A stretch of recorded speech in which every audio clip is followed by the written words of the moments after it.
ঠাকুরগাঁওয়ের রানীশংকৈল উপজেলার সীমান্তবর্তী কয়েকটি গ্রামে দীর্ঘদিন ধরে কোনো মাদ্রাসা না থাকায় ধর্মীয় শিক্ষা থেকে বঞ্চিত হচ্ছিল স্থানীয় ধর্মপ্রাণ মানুষ ও এতিম শিশুরা।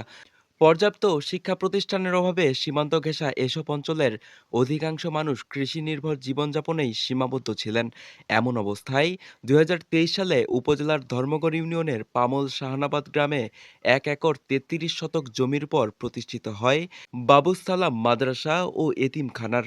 প্রতিষ্ঠার পর থেকেই প্রতিষ্ঠানটির আশেপাশের কয়েকটি গ্রামের শিক্ষার্থীদের জন্য ধর্মীয় ও নৈতিক শিক্ষার গুরুত্বপূর্ণ কেন্দ্র হিসেবে ভূমিকা রেখে চলেছে।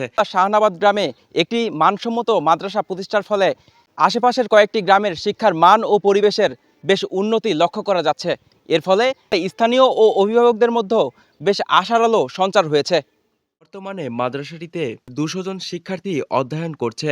এর মধ্যে বালিকা হেফজখানায় ৫০ জন শিক্ষার্থী, বালক হেফজখানায় ৩০ জন শিক্ষার্থী এবং অনাবাসিক নুরানি শাখায় রয়েছে ১২০ জন শিক্ষার্থী। প্রতিষ্ঠানটিতে ৮ জন শিক্ষকের সমন্বয়ে শিক্ষার্থীদের পাঠদান কার্যক্রম পরিচালিত হচ্ছে। এখানে আমি ৫ মাস ধরে পড়তেছি। জি আলহামদুলিল্লাহ, এখানকার পরিবেশ অনেক সুন্দর, ভালো লাগতেছে। সবচেয়ে পড়াটা অনেক বেশি পছন্দ হচ্ছে। গোসলখানা নাই, আমার গোসল করতে খুব অসুবিধা হয়। তারপরে যে নাই, টয়লেট নাই, টয়লেট ভাঙাচোরা, এগুলা টয়লেট করতে খুব সমস্যা হয়।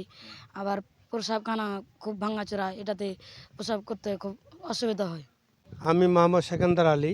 আমি পামল শাহনাবাদ এই এলাকায় ২০২৩ সালে এই প্রতিষ্ঠা জনগণকে নিয়ে প্রতিষ্ঠা করি এবং দ্রুত সময়ে বিল্ডিং, নামাজের ঘর, মসজিদ, ভবন এবং মেয়েদের হেফজখানা রুম করেছি ইনশাআল্লাহ। বর্তমানে আমার একটি একাডেমি ভবনের প্রয়োজন, নুরানি ছাত্রদের জন্য একাডেমি ভবনের প্রয়োজন এবং অনেক ছাত্রছাত্রী হওয়ার কারণে ল্যাট্রিন, বাথরুম, প্রসাবখানার আমার একান্ত জরুরি দরকার। বর্তমানে এটা খুব সমস্যা আর কি। এই প্রতিষ্ঠান রাস্তা সংলগ্ন হওয়ার কারণে ছোট বাচ্চা কাচ্চা আছে, এই প্রাচীর না থাকার কারণে আমাদের বাচ্চা কাচ্চা যে কোনো সময় একটা বিপদ, যে কোনো সময় একটা ঝুঁকিপূর্ণ অবস্থানে হতে পারে। এজন্য দেশবাসীর কাছে আমার অনুরোধ, আমাদের একটা প্রাচীর ওয়াল অতি জরুরি প্রয়োজন এবং একটা গেট। এই মাদ্রাসা হওয়াতে অত্যন্ত উপকারী হয়েছে, খুব সুন্দর হয়েছে। আমাদের ছেলেপিলে, আমাদের গ্রামের ছেলেপিলে, বাইরের কোনো ছেলেপিলে এখানে লেখাপড়া করে খুব ভালো লাগে। আমাকে মালদেহ ভাষায় বলে কি, টাকার মধ্যে ধরেন যে ৪ আনা ধরে ওই ইদিক ওদিক, আর ১২ আনা পার্সেন্ট, ১২ আনাই মানে এই মাদ্রাসায়, আর ৪ আনা ইদিক ওদিক, মানে 60%। স্থানীয়দের প্রত্যাশা, প্রয়োজনীয় সহযোগিতা ও অবকাঠামোগত উন্নয়ন হলে মাদ্রাসাটি সীমান্ত অঞ্চলে ধর্মীয় শিক্ষার প্রসারে আরও গুরুত্বপূর্ণ ভূমিকা পালন করবে।